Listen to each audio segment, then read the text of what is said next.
Alright everyone, welcome back. So our prospect pool overviews continue on today with the Seattle Kraken. So again, a really strange order we're doing this.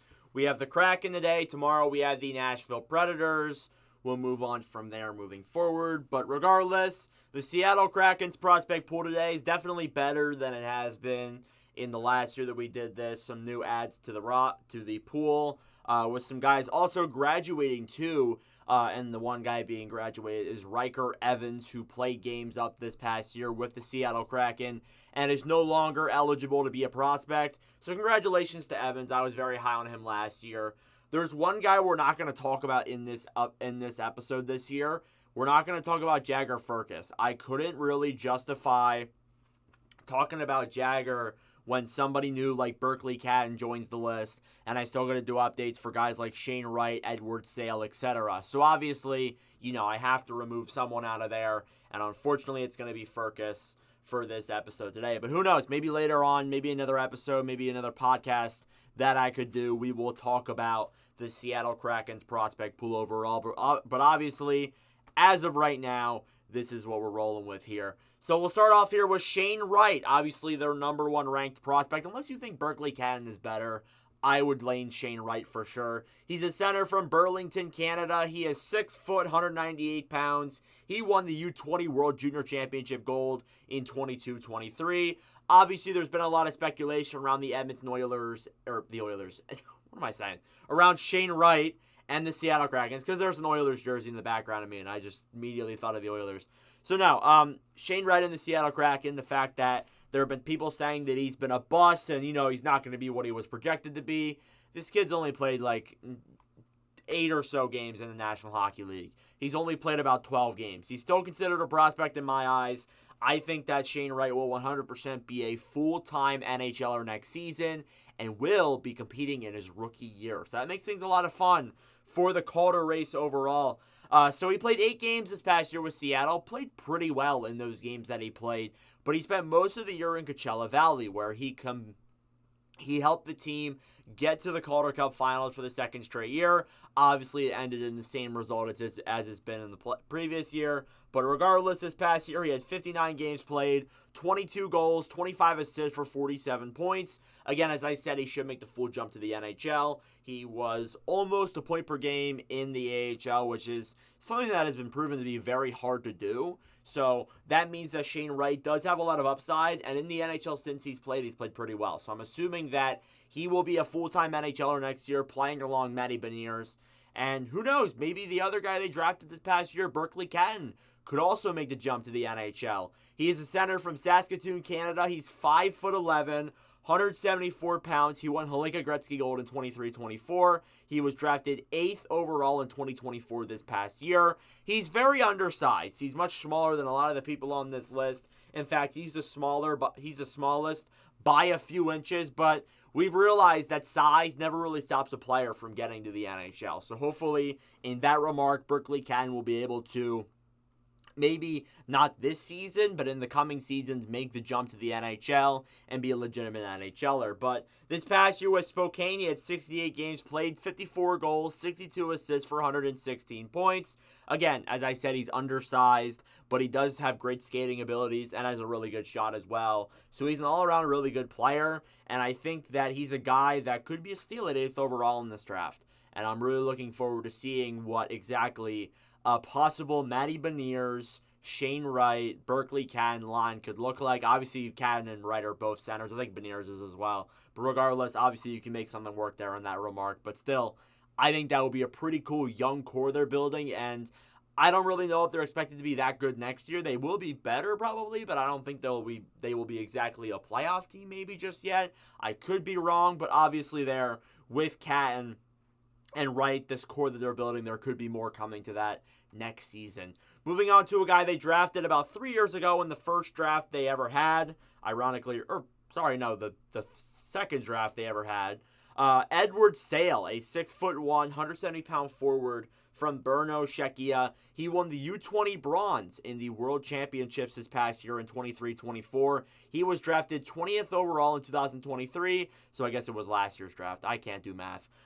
This past year with the Barrie Colts and the Kitchener Rangers, he had 49 games played, 15 goals, 23 assists, 38 points. Those are good enough. Those are solid numbers, but obviously it was a guy who was traded midway through the season. He has seemed like he struggled a little bit in North America, but again, there's some guys that do play that way. I think that Sale can be still a really solid top 6 forward. We'll just see where his potential ends up, and we'll see if he makes the full jump over to Coachella Valley in the coming season. I would imagine probably, but obviously some guys want to stick around another year in juniors, but we shall see. So moving into your defensive prospects, you're kind of moving pretty swiftly along on this list. You got Lukas Dragicevic, which is a guy we talked about last year. He's a defensive from Richmond, Canada, 6'2", 196 pounds. He was drafted 57th overall in 2023, so a second-round pick in last year's draft. And he's looking like he could be pretty impressive. He played 3 games this past year with Coachella Valley, so he did get the jump over to the AHL, which does kind of tell you that he should, knock on wood, wherever there is wood, he should be a full-time AHLer next season. I'm not 100% sure if that will happen, but he should be making the jump to the American Hockey League, maybe even get some NHL time there too. But Dragicevic, it seems like the time is coming closer and closer as the years go by. But this past year with Tri-City in the WHL, he had 66 games played, 14 goals, 36 assists for 50 points. So solid numbers there from a defenseman, but is a guy that can definitely move the puck very well, has good offensive defensive capabilities. He is a guy that I think could fit in well in Seattle's top 6 when it comes to defense within the next coming season. So I'm very excited to look at him and see what he's going to do with the Seattle Kraken. Next up, we have a new guy that was drafted this past year in 2024. It is someone since like Riker Evans graduated, I have to talk about him. We got Alexis Bernier, which is a defensive from St. Hyacinthe. I'm just gonna put it on screen. He's from Canada. I'm so sorry. There are some things that I just cannot pronounce, and I don't want to embarrass people by pronouncing it really wrong. So he's from Canada, 6'11", 190 pounds. He was drafted 73rd overall in 2024, again, as I said. So he was, I think, a late second round, early third round pick, if my math is mathing there. But obviously is a player that I think could become a legitimate NHL defenseman or a third pairing type guy within a few years, but he's a ways away from becoming that. He had 67 games played this past year with Drakkar in the QMJHL. He had 4 goals, 27 assists for 31 points. It has been listed on some of his draft profilings that he has a very good defensive mind and good defensive capabilities. So we'll see how long it takes for Bernier to get established. I'm assuming that we won't see him in the NHL for the foreseeable future, but obviously I've been wrong many times before. But as of right now, Bernier should go back to Drakkar and play with them once again. So looking at your goalie prospect is a guy that we talked about last year. I thought maybe we talked about a new one, but we're going to keep going with Nicholas Kakko here. He is a goalie from Oulu, Finland, 6'4", 190 pounds. One thing that I remember from the last time we talked about Kakko is that in the year with Liga, he had a pretty down season. Like, his numbers weren't that impressive. But this past year, after being drafted 58th overall in 2022, so he's 2 years removed from his draft year, he is a guy that this past year put up some pretty remarkable numbers.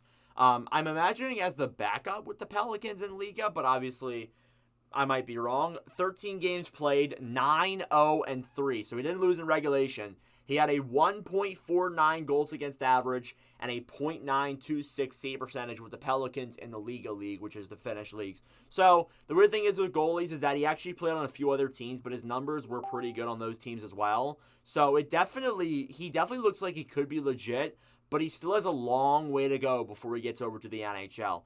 Could this guy possibly come over to Coachella Valley? Maybe. But then again, there's a factor of, there's some guys that want to stay in Finland for a longer period of time. And I do think that Chris Drieger is no longer with the team. So there is a decent chance that they still have a spot open there when it comes to a goalie down below. I might be wrong. They could have signed someone. I'm not 100% sure. But obviously, Kakko could come over soon. Or I'm imagining that he will stay over in Finland for the next couple of seasons. So your other prospects that are in the pool go as follows. You have Jagger Firkus, which is a guy that I couldn't talk about in this video. Unfortunately, I would love to, but I can't talk about him this year. You have Yanni Nyman, Carson Rekoff, Ryan Winterton, and David Goyette as some other pretty solid guys in the pipeline there as well. But regardless, that is your prospect pool for the Seattle Kraken. Let me know your thoughts in the comment section down below.